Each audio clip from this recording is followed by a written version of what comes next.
Warahmatullahi wabarakatuh. Kami dari kelompok Microsoft Access yang beranggotakan saya sendiri Reza Maulana Syaputra dengan nomor NIM 19101003 semester 2. Saya Endah Komairah, NIM 19101009. Saya Mega Puri Utari, NIM 16101135. Saya Yanas Febrianti, NIM 19101038. Di sini saya akan sedikit menjelaskan apa itu Microsoft Access. Jadi Microsoft Access itu adalah aplikasi yang berguna untuk membuat, mengolah, serta mengelola basis data atau lebih dikenal dengan database. Database itu sendiri adalah kumpulan arsip data yang berbentuk tabel yang saling berkaitan untuk menghasilkan suatu informasi atau laporan. Data-data yang bisa digunakan dalam Microsoft Access seperti: pertama, ada data jumlah peserta didik dalam suatu sekolah. Kedua, data laporan keuangan dalam bisnis perusahaan. Ketiga, data laporan gaji karyawan. Yang keempat, from dan subfrom. Kelima, untuk membuat basis data. Yang keenam, data program daftar hadir atau biodata, dan lain-lain. Baik, pada kesempatan kali ini kami akan sedikit menjelaskan mengenai menu-menu, kelebihan, kekurangan, serta cara mengoperasikan Microsoft Access dalam membuat database biodata mahasiswa dan mahasiswi kelompok Microsoft Access MK Komputer Terapan. Untuk selanjutnya akan disampaikan oleh Kak Mega. Baik, pada kesempatan kali ini saya akan menjelaskan beberapa menu yang terdapat di Microsoft Access. Untuk membuat sebuah database sederhana, pastinya untuk pemula merupakan hal yang sulit. Tapi dengan mengenal menu-menunya terlebih dahulu akan lebih mempermudah kita. Yang pertama, menu yang terdapat pada Microsoft Excel ialah menu file.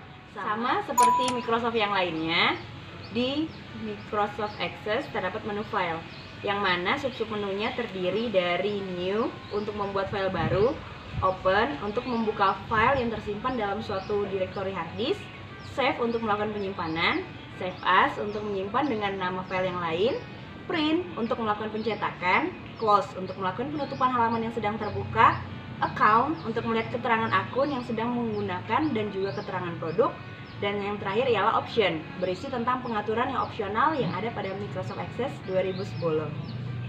Kemudian yang kedua ialah menu Home. Dalam menu Home berisi tool yang dapat digunakan oleh user untuk mengedit format dari isi ataupun data file basis data atau database yang sudah dijelaskan. Di dalam menu Home pada dasarnya sama aja sih kayak Microsoft Word ataupun Excel. Menu-menunya antara lain ada View, Paste, Bold, Italic, Underline, dan lain-lain. Kemudian yang ketiga, menu Create. Menu Create ini berisi tools yang dapat digunakan oleh user untuk melakukan penambahan table, query, form baru, dan juga lainnya. Sub-sub menunya antara lain ada Create Table, digunakan untuk membuat table. Kemudian juga ada Table Template, itu digunakan untuk membuat table dengan lebih mudah lagi.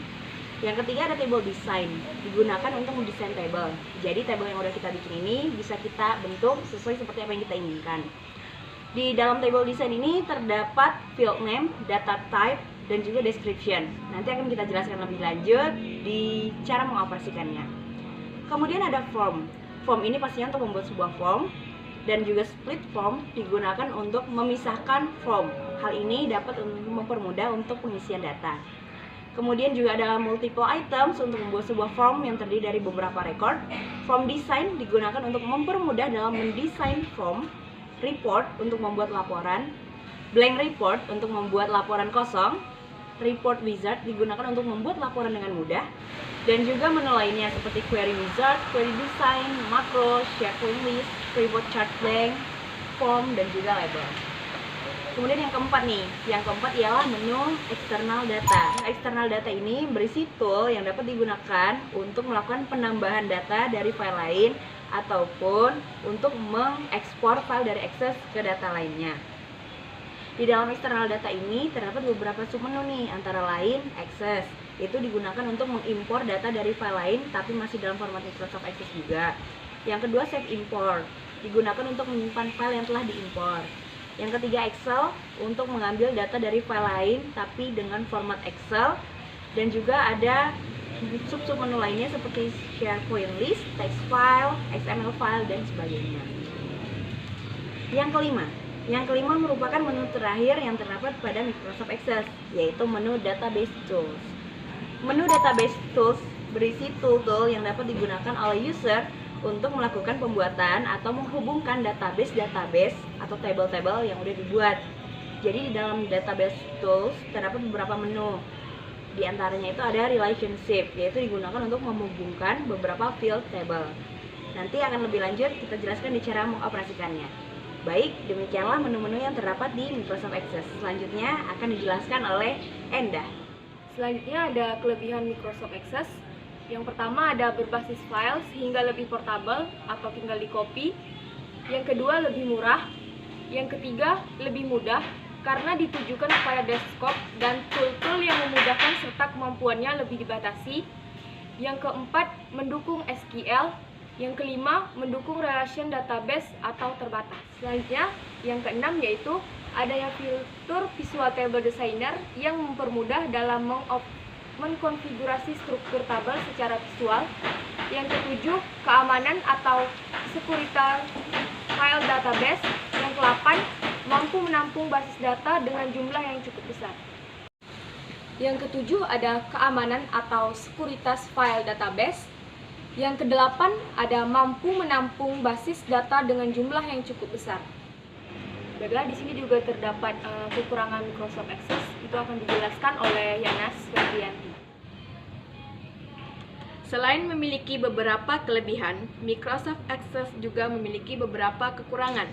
Di antaranya, yang pertama, bukan merupakan database server, sehingga tidak bisa ataupun tidak cocok untuk keperluan enterprise dan terdistribusi, misalnya web.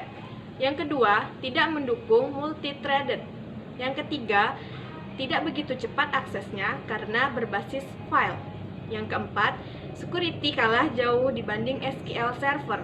Yang kelima, orientasi database lebih kepada pengguna lokal dan jaringan, berskala kecil menengah dan bukan client server. Yang keenam, kemungkinan terjadinya collision atau redundansi data. Yang ketujuh, maksimal pemrosesan file berbasis data adalah 2 GB. Berikut cara mengoperasikannya. Untuk memulai Microsoft Access sama dengan memulai Microsoft lainnya, yaitu melalui taskbar, kita pilih menu Start, kemudian kita bisa memilih Microsoft Access. Atau pada Windows 2010 nih, kita juga bisa melakukan pencarian melalui tombol search yang juga terdapat pada taskbar. Kita ketikkan aja Access, dan setelah itu akan muncul, kemudian pilih dan klik. Nah, ini merupakan tampilan awal pada Microsoft Access 2010. Setelah kita membuka aplikasinya, kemudian kita membuat database baru. Pilih blank database untuk membuat database baru. Setelah kita klik, akan muncul kotak dialog yang harus diisi dengan nama file dan file destination new database. Kita buat nama filenya ialah biodata mahasiswa, lalu kita klik create. Kotak dialog seperti ini akan muncul jika terdapat file yang memuat nama yang sama. Dan di sini kita pilih yes jika ingin replace data tersebut. Lalu muncullah tampilan seperti ini. Pada menu fields, kita klik view yang terdapat pada ujung kiri menu, lalu kita pilih design view. Setelah memilih design view, akan muncul kotak dialog secara otomatis yang memerintahkan kita untuk menyimpan tabel tersebut. Kita buat terlebih dahulu ya nama tabelnya, lalu klik OK.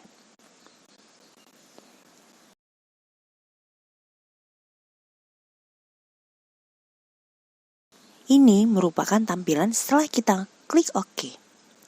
Tampilan isian tabel yang terdiri dari fields, data type, dan description.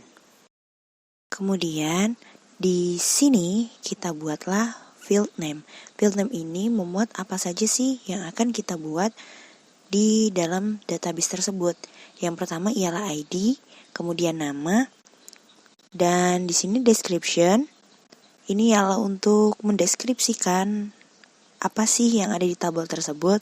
Tapi ini opsional, bisa diisi, bisa juga enggak. Dan di sini kami memilih untuk tidak mengisinya ya, karena sudah cukup jelas. Kemudian pilih name, data type, dan kita ketik juga tempat lahir. Di data type-nya kita pilih short text. Di tanggal lahir, field name-nya kita pilih data type-nya ialah date or time. Kemudian di field properties, pilih format, kita ubah sesuai dengan yang kita inginkan. Di sini kami memilih long date.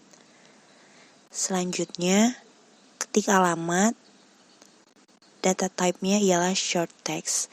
Short text memuat 255 kata. Jadi kalau untuk alamat cukup untuk short text saja menurut kami. Kemudian di sini ada primary key. Primary key ini ialah untuk menunjukkan file yang berbeda dengan yang lainnya. Jadi kalau kita klik primary key, data tersebut tidak akan ada yang double di dalam database.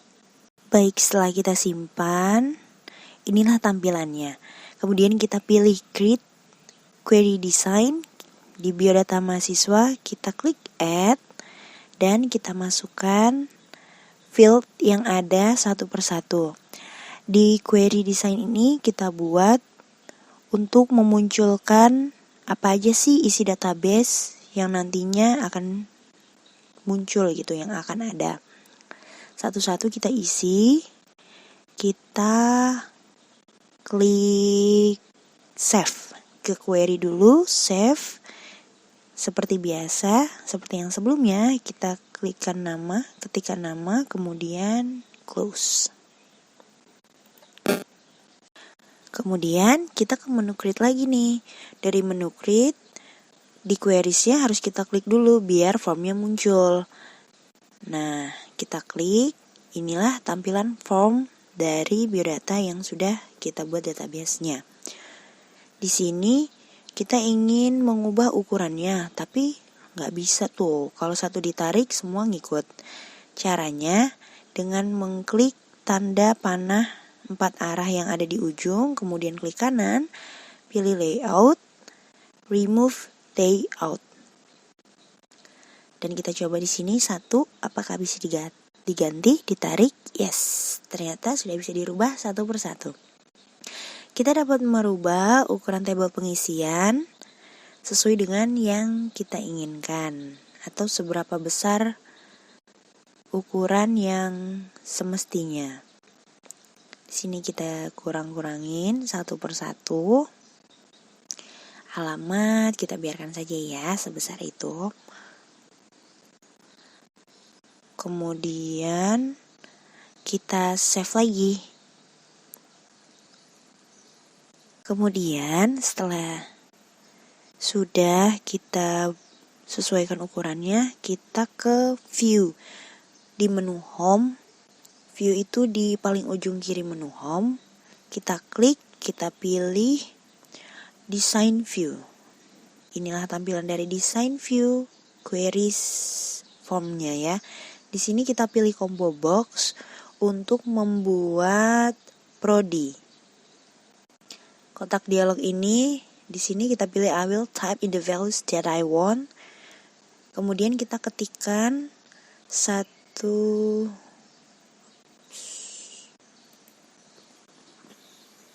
Selanjutnya kita isikan nama program studi yang ada di Sisipol Rajaji Tanjung Pinang. Ya, administrasi publik, ilmu pemerintahan, dan sosiologi.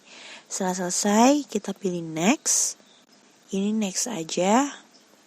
Labelnya kita ganti dengan program studi. Untuk yang ada di ujung situ nanti namanya program studi. Nah, seperti inilah tampilan combo box yang sudah kita buat. Setelah itu kita sesuaikan ukurannya seperti yang lainnya. Kita rapikan, disejajarkan. Kita geser-geser arah panahnya. Menyesuaikan dengan yang lainnya. Baik, sudah jadi. Selanjutnya, setelah selesai seperti ini, kita perlu menambahkan tombol button nih di sini. Tombol button yang pertama kita buat. Di sini kita pilih record navigation, terus go to previous. Pilihannya ada text picture, kita pilih picture, ini finish aja, nggak usah diganti. Jadi deh tombol previous. Kemudian kita buat lagi satu tombol, yaitu kita bikin tombol save. Di sini kita pilih record operation, ini sampelnya. Pilih save record next, kita ganti teks aja ya. Teksnya yaitu save. Next, ini kita next lagi, finish. Kita sesuaikan ukuran seperti yang diinginkan. Pilih lagi button. Di sini kita bikin satu lagi record operation. Delete record. Next, kita tulis teks aja ya. Kata-katanya delete. Next, finish.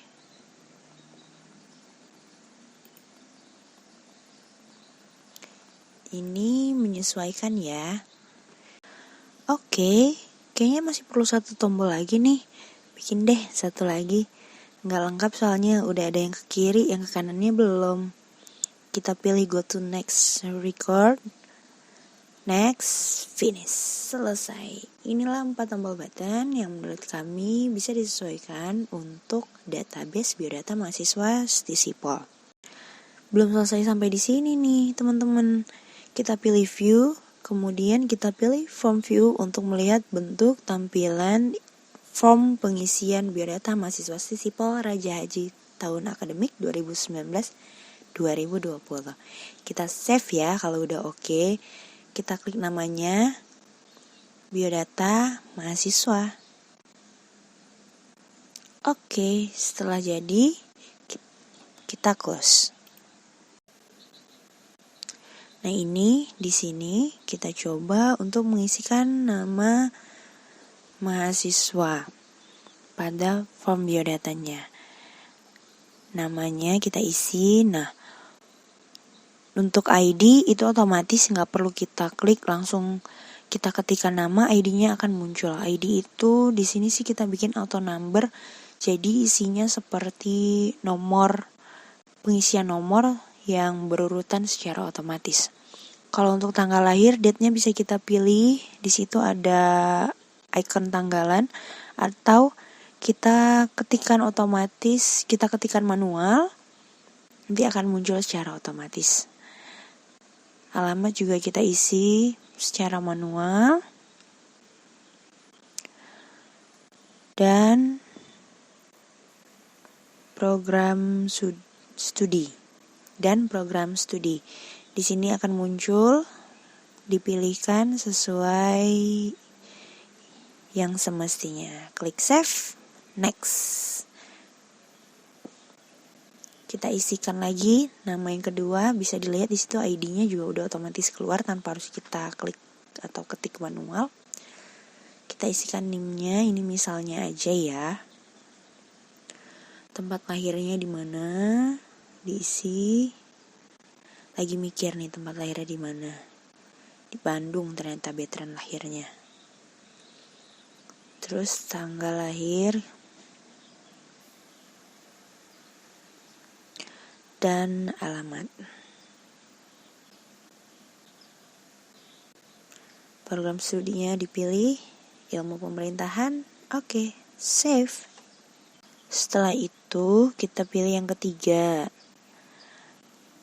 Namanya Joko ya. Tempat lahir di mana? Australia. Oke.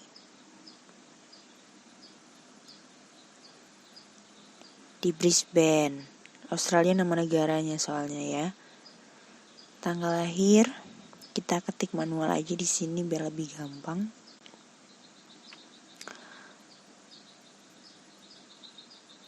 Tanggal lahir kita ketik manual. Alamatnya Jalan Cherry. Program studinya bisa kita pilih melalui combo box. Yes, sosiologi, save. Oke, inilah tampilan form biodata isiannya. Kita cek di table dan lihat sudah masuk database-nya. ID, nama, NIM, tempat lahir, tanggal lahir, dan alamat yang sudah kita buat di awal tadi. Baik, setelah seperti ini kita close dulu. Ya, biodatanya juga kita close. Karena belum sempat di save. Oke, kita save dulu namanya biodata mahasiswa Stisipol. Oke. Sudah selesai, kita close. Kemudian setelah jadi seperti ini, kita klik formnya, create, pilih report untuk menampilkan hasil laporannya. Inilah tampilan report dari biodata mahasiswa Stisipol. Di sini bisa kita sesuaikan lagi tampilannya. Sorry, ini salah. Ya, ini kita tampilannya bisa kita lihat di report view untuk tampilan akhir. Ini sudah kita sesuaikan ukurannya. Kemudian kita ke external data, kita pilih PDF or XPS untuk mengubah data filenya menjadi PDF. Type filenya, oke. Sudah pilih file destination, save. Ini nggak usah ya, kita close aja kalau gitu. Baik, setelah tadi kita simpan di PDF, no, tadi karena udah di save ya, jadi kami pilih no. Kita cari bentuk PDF dari biodata mahasiswanya.